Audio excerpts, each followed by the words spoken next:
Howdy folks, I'm Icy Ice Cream, ignoring ignorant Illuminati iguanas. I'm Amber. And here are more Illuminati iguana for us to ignore because they are ridiculous with their Illuminati conspiracy theories about, the non-ice creams taking over the world.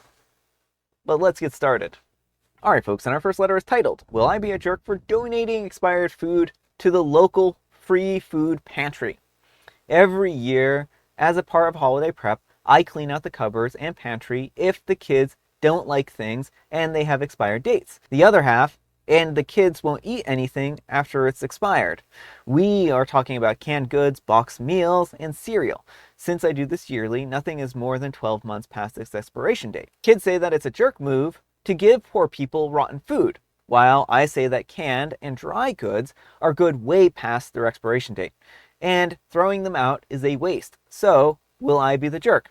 Edit to add, this is not a food bank. It's just a stall on the side of the road where people put free food for anyone to take. It also does garden plants in the spring and has a free little library. All right, folks, what do you think? I mean, I have mixed feelings on this one. I don't think OP's in the wrong here because it's not a food pantry. Food pantries generally in the U.S. are not legally allowed to accept foods that are past their sell-by date. So that would just be a waste in general to do. And I also think that when you're donating food to people, generally it should be food that you would eat yourself, like not necessarily like, but like on par with the type of foods you make for yourself. So if you don't, as a principle, eat foods that are past their sell-by date, expecting other people to eat it isn't necessarily a cool move. But where this is just like a free stand where anyone can pick it, take it or leave it, I don't really have the same qualms with that. So I think that OP doesn't have a problem eating it. Yeah. It's the kids and the husband, or I don't know if they said the husband in there, but it's just them. So OP doesn't have a problem with this, but they're not forcing them to eat it, right? Mm-hmm. So they're not like going behind their, family's back and preparing food that they wouldn't want to eat, right? Mm-hmm. Oftentimes canned food is good for like a couple years past its expiration date or best by date. And that's really an important thing, is that it allows somebody who visits one of these stalls to take a look, decide if it's something that they want to eat, and if it isn't something that they want to eat, then they will end up passing by. They're not going to take it. So I don't actually have a problem with this as long as it isn't getting thrown out by like the food pantry people type of thing, right? Right, because that just creates more unnecessary work for the workers at a food pantry. So since this isn't a food pantry, I don't actually have a problem with this at all. I think that it's actually a good way for OP to get rid of things that other people might have a use for. Because, food is hard to come by and some people might appreciate it, even if it is out of maybe its best freshness date type of thing, right? Right. But if they could afford it, it might also be a nice gesture to buy some food during the holiday season, some nice food, like the kind of food that they would enjoy, and leave it out for people. Yeah, I mean, that wouldn't be a bad idea either. Because too often when people buy food for others, they just get like the cheapest stuff they can. But it's nice for people to have nice things too, and just because you're poor doesn't mean you're any less deserving of, maybe some Kraft mac and cheese instead of the generic store brand and all that sort of stuff. Mm-hmm. But let me know what you folks think. So anyhow, take care and good luck. And Impossible Rain 4727 says, Info, can you just confirm the terminology for me here? In New Zealand, products either have a best before date, where there may be some loss in quality after this date, but there should not be any safety issues with the food. Expiration date, which means it might be unsafe to eat after this date, even though spoilage may not be visible. Does your country do both a best before date and an expiration date? If so, is the food actually expired? And OP replies, went and looked, and most say best if used by or best by. I didn't check them all. And I think in the US, generally, if it says best used by, it's usually just a degrade in quality, right? Yeah, it's the ones that specifically say something like used by that you want to be careful with. So like things like eggs will usually have like a use by date. Exactly. Yeah, and in those cases, you don't want to put like eggs on the side of the road. No. All right, folks, and our next letter is titled, Am I a Jerk for Selling My Daughter's Cookies? I'm a father of a 14-year-old female and a 16-year-old male. My daughter loves to cook, especially cookies. Regularly, every month or so, she will make 100 or more cookies so that we can take them to school or work, give them to family, etc. Since I wanted to reward my daughter for this little regular gift, I started taking about 50 of them to my work, saying that I would eat them as a snack during the work days, selling them to colleagues at a fair price, saying that my daughter makes them, and the money that they give me is for her. Usually I make like $100 and 100% of it goes to her allowance as a bonus. We give $50 per month to our 2 kids. Last Sunday during lunch, my boy asks us, my wife and I, why our girl is getting far more allowance than him. My wife couldn't really tell her, and I said it's because she does more stuff at home, gets better grades, and behaves better, especially with the money that we give her. She saves, not my son.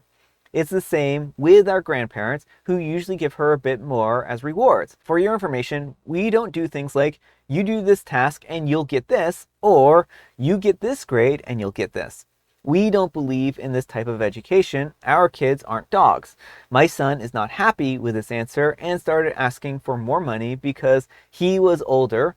This is the reasoning that I could get, but since he is older, he could also work and help us out more. He complained for the whole meal, and my daughter and my wife were very embarrassed. I was also quite upset with his attitude, which I used to justify, in my opinion, why we give more to our daughter, and then I yelled, "You want more money? Start making cookies and shut up." And then I left the room. Nobody understood why I would bring cookies into this discussion, so my wife asked me later. I told her, and she is mad as our son, because apparently the fact that I sell the cookies is a big lie and is undermining her parenting. She thinks that it's also unfair for our son. Since this discussion, she is very cold, as is our son. I'm not sure if she told our kids about this cookie business. All right, folks, what do you think of that? Yeah, I think Opie's a jerk here for not being upfront and honest. Like, if he wants to sell the cookies on the daughter's behalf, just do that and tell her, here's the money from your cookie sales. But the whole, like, just add it to her allowance and expect the kids not to notice a $100 discrepancy, that seems pretty sus. I think that OP should have come clean when the son asked why the daughter gets more money, right?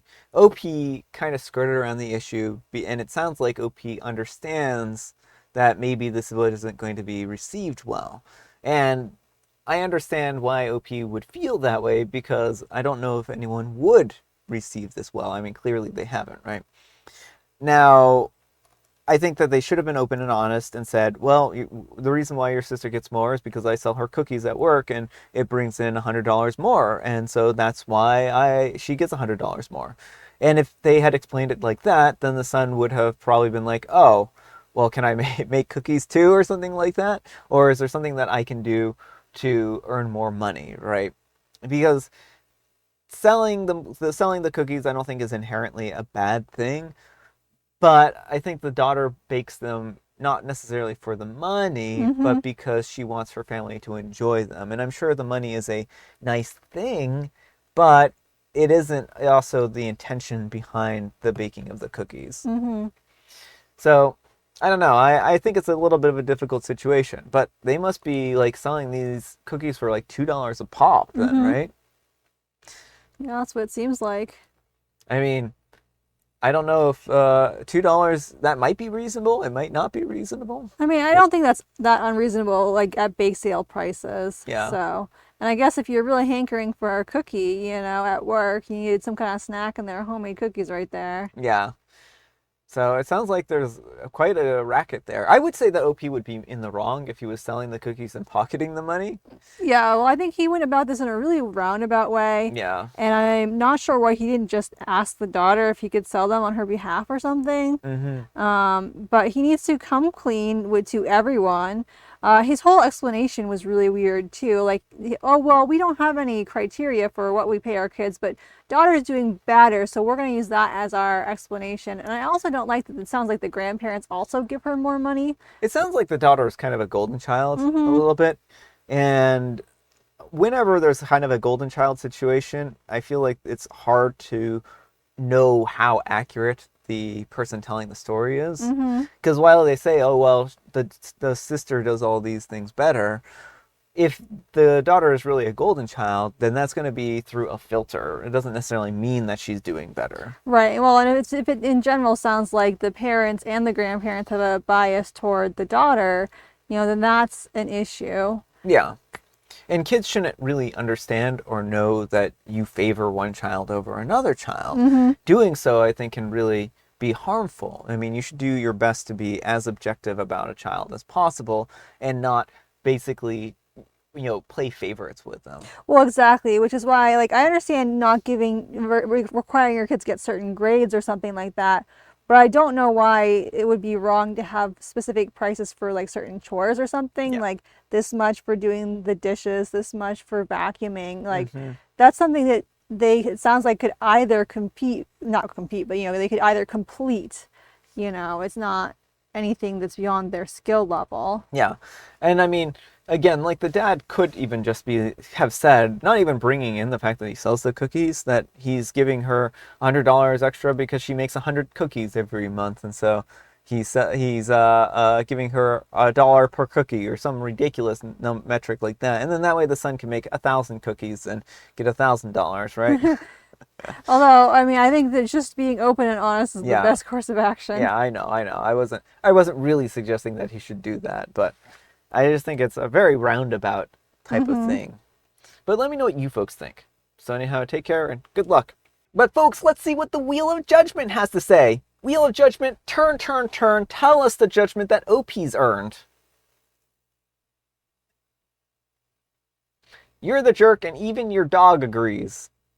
I don't know if they have a dog. Well, maybe that's why there's not enough cookies around the house. I don't know. Maybe the dog is buying all the cookies. And Cinderzella says, of course you're the jerk. You're lying to your whole family. Why a big lie about these cookies? And then you cursed at your son for a very reasonable question. You honestly sound unhinged. I kind of want to talk about that. I mean, he did kind of, come out of nowhere and blow up at his son, right? Like, these kids should be free to ask their parents questions about why things are the way they are. Right, especially when there is what perceived unfairness. I mean, from the son's perspective, he's getting $50 a month. His sister's getting $150 a month, and there's no rhyme or reason why. And he wants clarification. That's a perfectly fair question to ask your parents. And I don't know why Opie is so hung up on doing the cookie selling in secret unless he knows his daughter doesn't want the cookies sold. Yeah. In which case he shouldn't be doing it. And Sit Rush Biscus says exactly this.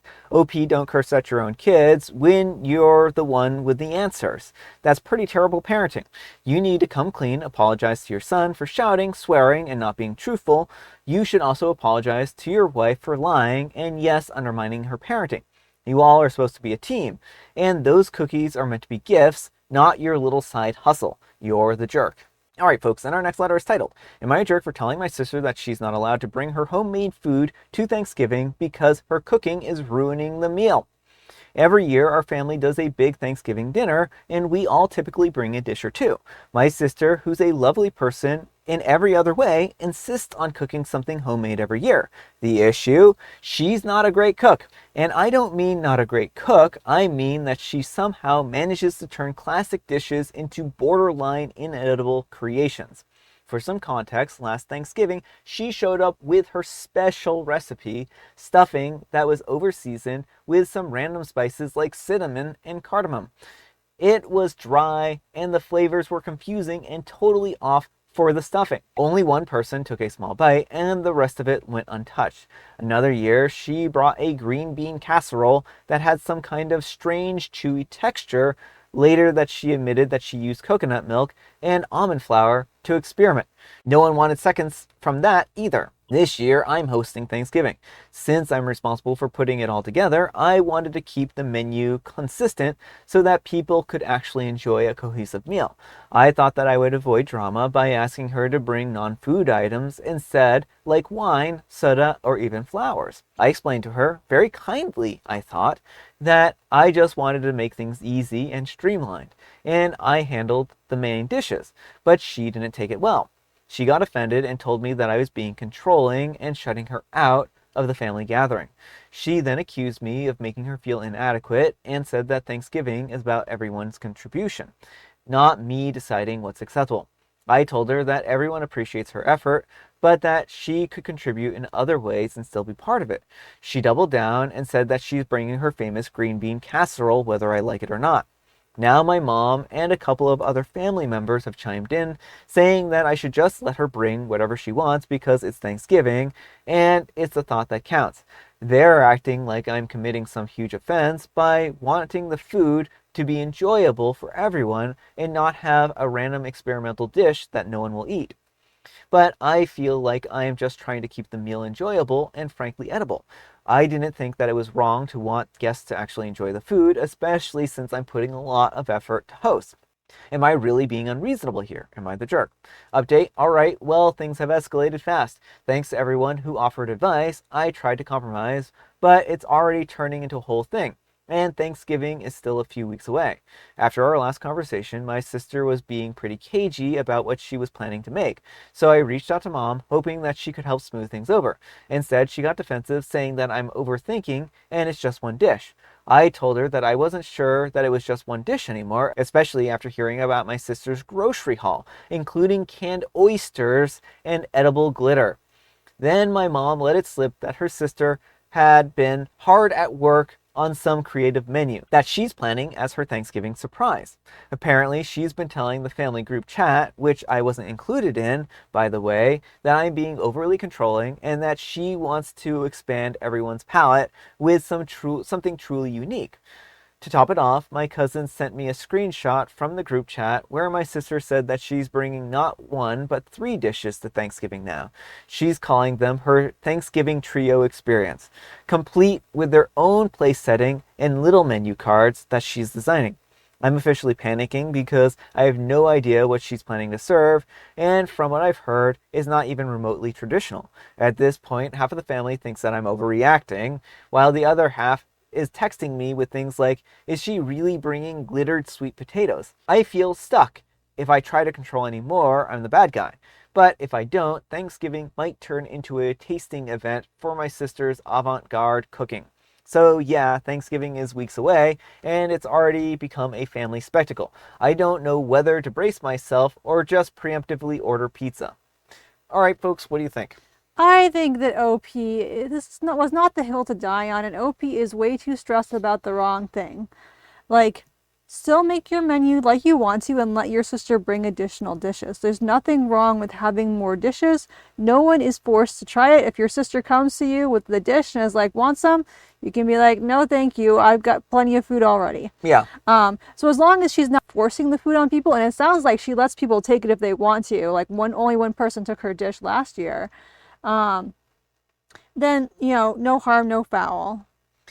Yeah, I mean, it sounds like the sister's just kind of a little bit eccentric in some ways, and I mean, that's perfectly fine. And she has a passion for cooking and trying experimental foods, and she wants her family to enjoy them as well. And, sometimes while she might not necessarily hit the mark on the dishes that she's serving, she's trying to contribute in some kind of way. And that's perfectly fine. And I understand why OP is upset, but again, like, clearly your sister is going to be headstrong in this and she wants to bring a dish, and that's just let her bring a dish. I don't think that there's anything wrong with allowing her to make something and then bring it. What I'm kind of concerned about though is her making the food early. If she's making it this early and trying to bring it, then I would assume she's probably doing like taste samples or something, I would hope. Like, because, sometimes if you've never made a dish before, you want to practice beforehand to make sure you're getting it right. mm-hmm. So she might, I'm hoping she's just like sampling different dishes and trying to make to get the perfect combination. Yeah. And here's kind of another thing. If you remember back to the great late Dr. Seuss, green eggs and ham, right? Maybe just try a little bit of it and see if it actually tastes fine, right? As long as it isn't something where she's undercooked, like the oysters or something like that, right? Yeah. Well, and, the whole thing, like, oh, well, it's not traditional food. Foods don't have to be traditional. Mm-hmm. Like, I understand if you like your turkey and your mashed potatoes, have those there, but you can add extra things. Like, it's not like there is a fixed menu you need to have for Thanksgiving, and it's not Thanksgiving if someone brings glittery sweet potatoes. Yeah, exactly. But let me know what you folks think. So anyhow, take care and good luck. All right, folks, it is tea time. Grab your beverages of choice. I've got some tea right here, and Amber, she has a joke. What do you call a happy cowboy? What do I call a happy cowboy? I call a happy cowboy a cowboy with a horse that doesn't have a long face.